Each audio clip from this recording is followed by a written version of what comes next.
So you can be bold and courageous and still be, like Lieutenant Columbo. I don't know. There's something about this thing that bothers me. You could be, under the radar, and you can be genial in the way you engage. So I just wanted to make that point. Oddly enough, evangelism has become almost a curse word to many evangelical Christians. 47% of millennial Christians think it is immoral. In episode 41, we looked at some cringe-worthy examples of evangelism and gave you some tips on how you can make it less weird. This week, famed author, apologist, and speaker Greg Koukl, founder of Stand to Reason, shares more secrets to better evangelistic interactions. Welcome to Christianity Still Makes Sense, the show that loves doubters.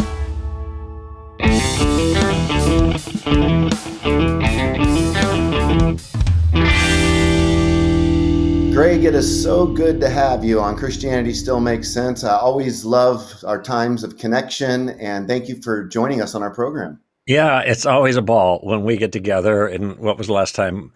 I think it was July or something. We got together in that very hot place in Arizona. What was that? Albuquerque. And we had a great time with Frank Turek and the whole crowd there. So good to see you again. Yeah, likewise. I'm excited for your new book. You put out a couple big ones with the Story of Reality a few years back. Mm-hmm. We know your signature book, Tactics, and now Street Smarts. Right. And we want to talk to our audience about that and just really helping them as, a world-renowned Christian apologist and just gifted thinker in your own right. God has really used your material as it relates to helping people to think more wisely. Before we start getting into the details in a specific way, maybe we'll just kind of guide our audience on our journey together and help them just to get a bit of a framework. Talk to us a little bit about this gardening concept that you develop in Street Smarts. Yeah, so Stand to Reason, the organization I represent, has been in play for 30 years. This is our 30th anniversary. And over those years, I put in actually more than 30 years, 33 years of interactive talk radio. I've spoken just 3 weeks ago when I was at University of Kentucky. That was my 92nd university. Okay, so I've had lots of opportunities to interact with non-Christians and challengers and stuff like that, and to over time develop a way that is, in a certain sense, non-confrontational, but probing in a way that gets people thinking about their own convictions and maybe some flaws in that. By the way, I have a word that I use for that, and it's called putting a stone in their shoe. So this is an important concept. I just kind of, what I tell the audience is, I just want to annoy you in a good way, and they expect the Christian to annoy them. And so I say, okay, I'm your guy, but I tell them I'm not here to convert you. Now, this is a very important part of my entire approach. And I want your listeners, viewers, to kind of, to absorb this, because it's a little counterintuitive to the way we do evangelism now. The way we do evangelism now is to put it in a thumbnail sketch, we share the simple gospel and we invite people to receive Christ as Lord and Savior. They can pray that little prayer at the end. And if they do, good. If they don't, well, maybe next time or something like that. There are all kinds of obstacles to that simple way of sharing the gospel. Okay. Mm-hmm. Now I'm talking about a means of communicating the gospel. I'm not talking about the gospel itself, because the gospel doesn't change. Our message is the same, but the way we communicate the message is going to be different in different circumstances, just the way Jesus dealt with Nicodemus in John 3 in a different fashion than he dealt with the woman at the well in John 4. Okay, so we adapt to our audiences, but we don't change the message, to make it kinder and gentler. So that particular methodology, that standard received tradition, is actually a tradition. It is not biblical. You don't see any altar calls in the New Testament anywhere. You don't see anybody being challenged to receive Jesus as Lord and Savior. Instead, what you see is the gospel being communicated in various ways, pieces here and pieces there. Mostly, you look at the Sermon on the Mount, the great moral teaching of the Sermon on the Mount. I chuckle because people tell me how great that moral teaching is. And I said, have you ever read it? This is where Jesus said, your righteousness has to exceed the scribes and Pharisees to get into heaven. And no, you didn't murder, but if you just called your brother a fool, you're going to hell. And maybe you it's didn't commit devastating. adultery, right? But you thought about it, who hasn't? Then you're going to hell. I mean, this is not good news. This is bad news. So throughout the Gospels, you have Jesus touching on different things to stir people up, but he's never making an altar call. What ends up happening is as people hear the message of truth and begin piecing it together about Jesus, and this is also true in the book of Acts, they just believe. They are not invited to receive. Now, I'm not against that. I'm not against altar calls. I'm not against inviting people to pray and receive Christ, and that is born fruit. But it's only 150 years old. It's a new technique, not an old technique. And the problem here, Bobby, is that when people think that this is what's required for evangelism, a lot of them aren't going to do it because it's too confrontational, especially in a hostile culture. And so what I'm trying to do is encourage Christians not to worry about harvesting, which those little tracts are harvesting tools. I want them to worry about gardening, okay? Yeah. And Jesus says in John chapter 4, after his woman at the well discussion, the disciples come up and he says, you are about to reap where you did not sow. All right? So there's two different workers and two different seasons in this field. You've got sowers and reapers, you have gardeners and harvesters. And even though you have one field, all right, and one team. So here's my conviction about this. And it's not just my conviction, I've seen this all over the place, even in my own life. And I don't know about you, Bobby, but I've heard this from a lot of other people. Kirk Cameron and I were having a conversation the other day. I was interviewed on his program. He said this is the same thing that happened to him. Here's the deal. When the fruit is ripe, that means it's ready for harvest, it falls into the basket. You walk into an apple orchard in the fall, and there's apples all over the ground. Ripe fruit falls into the basket. And in my case, in a certain sense, I harvested myself, Now, we know, that it's the Holy Spirit that does the harvesting, but it isn't necessarily the intervention of other people.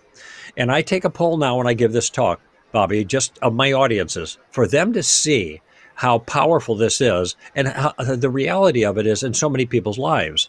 And I say, how many people here are Christians, but did not become Christian by walking down the aisle at an altar call or having somebody pray with them the sinner's prayer to receive Christ as Lord and Savior?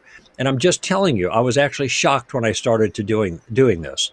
60 to 70% of the entire population in that room or that venue, whatever it is, and some of them are big, are raising their hand and they're saying, that's me. So here are all these people that no one harvested them except for the Spirit because the fruit was ripe. No, so here's the application then. If we are just given harvesting tools, and that's the only thing that we are taught to do, and the harvest's not ready, man, we're in big trouble going out there with mixing with people. But instead, if we are given gardening tools, just to do a little here, do a little there, like Paul says, I planted, Apollos watered, and God caused the increase. Okay, now if we approach the enterprise of evangelism that way, that's going to change everything. And my experience is it's going to get a whole bunch of people in play in the garden, so to speak, so that there's a greater harvest. More gardeners, greater harvest. It's very simple. Yeah. And my books, Tactics, as you know, and Street Smarts now, the new one that's just come out about a month ago, these are books that give you gardening tools so that you can do a little here, a little there, get people thinking, not worrying about pushing for the sale, getting them to sign on the dotted line, no pressure there, but then using questions to navigate in those conversations so it keeps you safe. So that's the basic concept in gardening that's really foundational to all of the things I teach in these books. Yeah, that's really good, Greg. And in your book, you even talk about just the overwhelming guilt sometimes we can feel at the prospect of worldwide evangelism. And I know in my own life as a youngster, I was out witnessing on street evangelism to 50 to 100 people a week in campus ministry, doing a lot of this by myself. I would even stand up on the corner and just preach and got kicked Right. off of campuses. I mean, I was doing this, and man, it was overwhelming my burden. And I found myself thinking of like souls as equating to like grains of sand on a seashore, Right. and feeling like there's no way that I can scoop all this up. And Right. that the task is overwhelming. And God just I just sense him give me a metaphor of a bucket. And it's like, hey, look, this project of evangelism is a worldwide endeavor. All I'm asking you to do is just work with your bucket. Present me your bucket. And that bucket can be gardening. We're not able to pull the harvest off anyway. Ultimately, that's God, as you said. Right. And then I found in that evangelism, Greg, and I think a lot of people do, especially in this culture, that questions come up. And we often don't know how to give the answer. We feel stuck. And you talk in your book, Street Smarts, about how questions can protect us and why it's so important that we ask questions. What would you say about that? Yeah, let me make an observation about what you just said first, though, Bobby, and that is, we've known each other for a long, long time, and you're a very aggressive guy. You're bold, you're courageous, and so you go out in the street and you do your thing. And I know you're not offering that as a model for everybody, obviously, but there is a sense that people think, oh, I can't do that, and so maybe I can't do anything. That's right. And so most people are not like Bobby. They're not like Ray Comfort, who's also very good at that kind of thing. They're not like me. They're like what they consider regular Joes and or Janes. And the techniques that I'm teaching is for those people. Okay. And part of the concern in that situation is they feel vulnerable. In fact, that's why I titled the book Street Smarts, because the street is wherever you feel vulnerable, right? You just feel like, man, I don't know, especially if it looks dangerous, I can't handle myself out here. Now, of course, people that aren't afraid of the street, speaking here of the physical street now, are people like MMA artists or people packing heat, and they say, well, I am capable of dealing with the challenge. But most people aren't like that. Now, the same thing is true spiritually in the street. Most people feel vulnerable and don't have the boldness that you have, and consequently they don't know what to do with themselves. They have a wrong view of evangelism, and I just addressed that a little bit, that it's all about closing the deal. And I think it's more not about harvesting, but it's about gardening. And they don't have a mental method or a game plan that allows them to manage. And those are two things that are really important.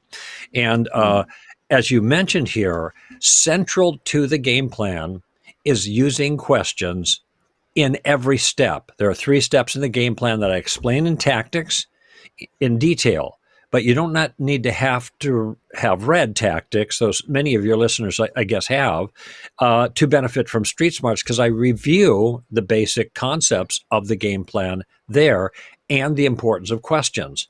I just want your friends to think about this for a moment. And the simplest way of characterizing the safety of questions is to tell the 2 first steps of the 3-step game plan. And the first step is just to gather information. You got to get the lay of the land.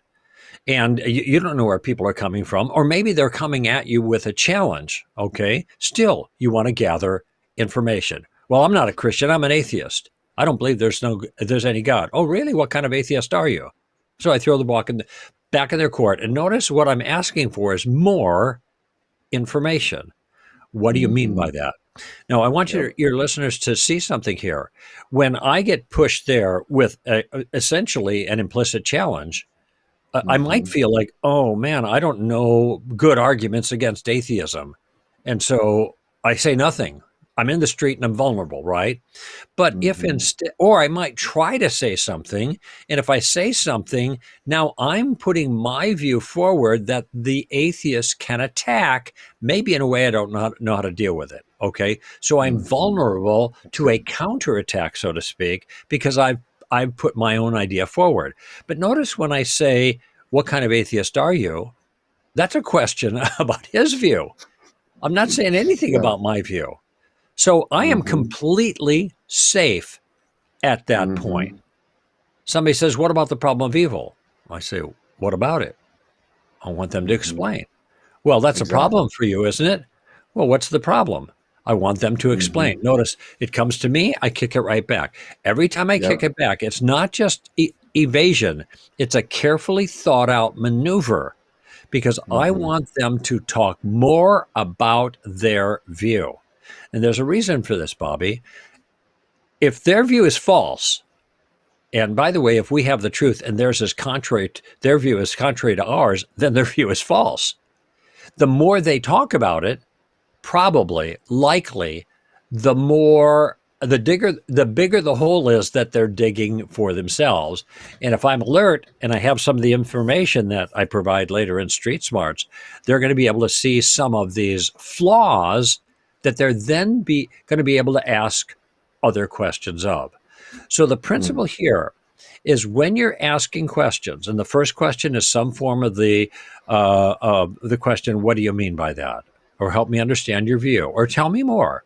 I'm interested in your view." Mhm. Well, what's wrong with that? Nobody has any vulnerability with a question like that. Okay. Mm. What's the second step? Well, now that you know what their view is, you want to know why they think it's true. That's the second Exactly. question. How did you come to that conclusion? Or what are your reasons for that? So now we're 2/3 of the way between conceptually through the game plan. Mhm. And you can see, well, that's easy. What do you mean by that? How did you come to that conclusion? But you will be surprised, and I have examples of that in Street Smarts, how people just using, and me, just using one or both of those questions to probe as a student of the other person's view actually causes them to question their view because it requires Mm. them to explain it more clearly and defend it in a friendly environment. I'm not trying to defeat them. I mean, I'm coming in kind of under the radar a little bit. Now, you know, this maneuver, this game plan has a name. It's called Columbo, named after the infamous Lieutenant Columbo of TV fame, right? But the reason is because Lieutenant Columbo, for those who are familiar with the TV show or watch him on YouTube, you know, he kind of comes in bumbling and like he's not a threat. And this is the way we want to be. We want to be just relaxed and friendly and curious about the other Mhm. person's view. And so all of this adds up to this title of the chapter on questions. Questions keep you safe. You're not defending anything Mm. on your side because you haven't advanced anything on your side.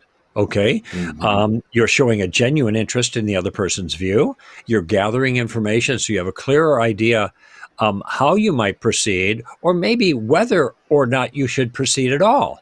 Maybe you don't have the ability to go further. And if you don't, you've still gotten good information about somebody else's view and you understand them better and you've had a friendly conversation, not Mm. combat, right? That's right. Not D-Day, but diplomacy. That's what I want it to Mm. look like. So this is how questions keep you safe, since using questions um, means that you're not making statements, and it's only when you make statements when you can be attacked. Yeah. When Yeah, others that's can ask good. questions about your view or find fault with your view. There is a subtle way of making our points still using questions. And this brings us actually to the third step of the game plan. Yeah, and before we get there, let me just go on record and say that I am not aggressive and bold like I was when I was younger. Some of that was just naivete. I read a chapter, Into the Open Air, by George Dollimar on the life of George Whitefield.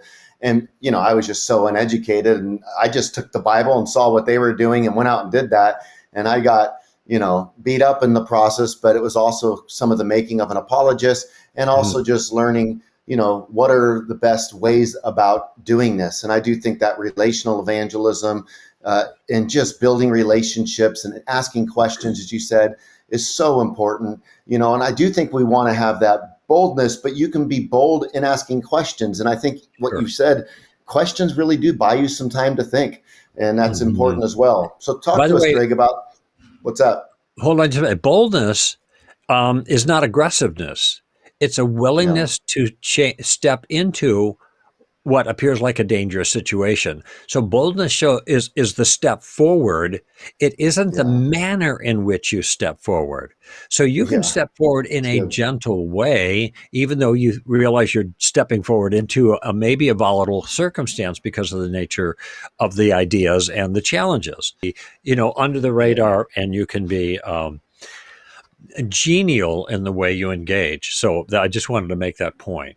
I hope you're enjoying this conversation. Before we get back into the discussion, I wanted to let you know that this is a listener-supported show and needs your support to continue. Please consider joining our support team at ChristianityStillMakesSense.com and clicking Donate. You can also support us by subscribing to our YouTube channel or sharing this video with your network. Let's jump back in.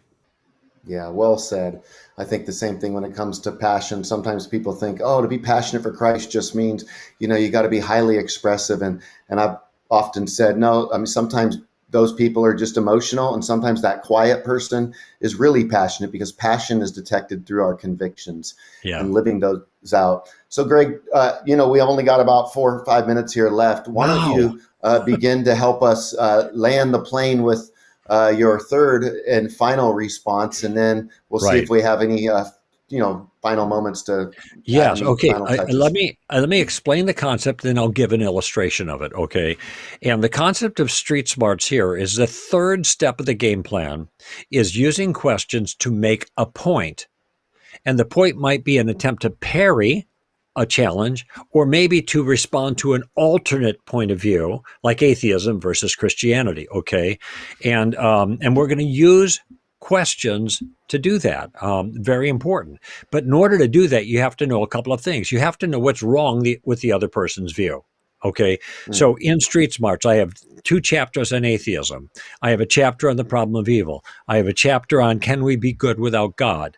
I have 2 chapters on abortion. I have 2 chapters on problems with Jesus that people raise. I have 2 chapters on problems with the Bible that people raise. Bible and science, genocide, not racism, but slavery in the Bible, etc. I have a chapter on gender, sex, and marriage. So the kinds of things people are going to run into in their conversations with people in the culture right now. And what I'm doing is I'm giving the backstory. I'm helping you understand what's wrong. What are the flaws? Okay, once you get that, and in that way, it's like any other apologetics book. But once you get that, now you want to expose the flaws, but use questions. And this is the unique part of the Street Smarts book, because I give you the questions that pertain to the weakness of the other view. Okay. And in fact, I give you multiple questions built into mini dialogues, and there's many dialogues with each chapter to see how this technique plays out on any issue.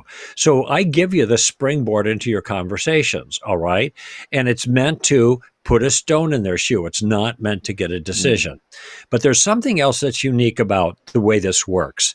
So let me give you an illustration. Somebody says, well, there's an atheist says there's no evidence for God. Okay, common comment. And I say, do you mind if I ask you a few questions? And he said, no, okay. And I said, and I did this with a student once at University of Toronto on a Q&A. And I said, they're simple to begin with, but then I'll get to my main point. First question, do you think that things exist? And he said, yeah, of course they exist. All right, good, I agree. Now, second question, all the things that exist, have they always existed? In other words, was the universe eternal? Well, nobody thinks the universe is eternal. Christians believe the universe came into existence. So do all the non-Christians. We share this. That's Big Bang cosmology, basically. People get hung up on the Big Bang thing. Don't worry about the terminology. The point here is that they believe the universe had a beginning. And so he says, yes. I said, in other words, there was when there was no universe, then there was a universe. Yes, that's right. Okay, I agree with you there. Here's the third question. What caused the universe to come into existence? Now, that's the critical question. And by the way, I tell them, there's only 2 possibilities. Either something or nothing. caused the universe. That's it. Something or nothing. Yeah. Now, of course, the atheist doesn't want to say something, because that's got to be something really powerful. It's Yeah. What is outside that of the something? universe. It's got to be something really smart. It's got to be a person to initiate the whole process. He didn't want to go there. But what is the only alternative that's left to him? Nothing caused the universe for no reason and with no purpose. And that's what you're stuck with. It's just in the beginning were the particles and particles crashing in the universe, and that's it. Now, look, that might be possible. I don't think it is, but I'm not trying to prove it's impossible.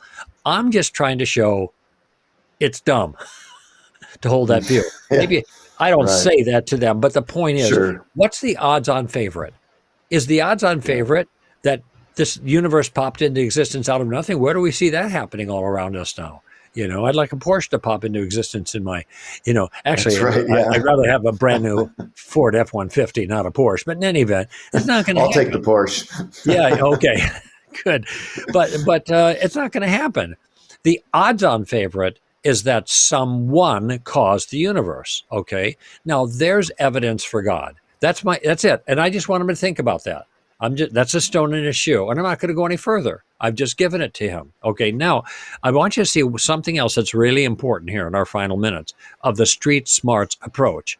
And that is that I could have just given that whole argument, which you recognize as the cosmological or Kalam cosmological argument for God. It's got a special name. Doesn't matter. Big Bang needs a Big Banger. That's a simple way to put it, all right? And but if I just gave the argument at every stage there, they could have disagreed with me and argued with me, and then I'm not getting anywhere. But instead, I asked the question that caused him to give me the piece I was looking for. Yes, things exist. Yes, they haven't always existed. Yes, they came into existence at some point in the past. I didn't say that. He said that because I asked the right questions. And now he's not going to take those off of the table because he already realized that he already put those on the table, right? And so then when I get to the kind of mic drop moment, what caused either something or nothing, now he's stuck. I've connected the dots for him, and now he's got to give his answer. And certainly the odds-on favorite answer is with us. And so therefore we have good evidence for the existence of God. Better than the answer atheism for the existence of the cosmos. So every single issue I deal with, Bobby, in Street Smarts, all the ones I listed, are all the same way. We're asking these little questions to get them to put the pieces on the table that now they can't take off the table, but inexorably lead to the conclusion I want to lead them to. Because our conclusion is a smart conclusion given all the particulars that are common sense. And that's the way Street Smarts works. Yeah, that's great.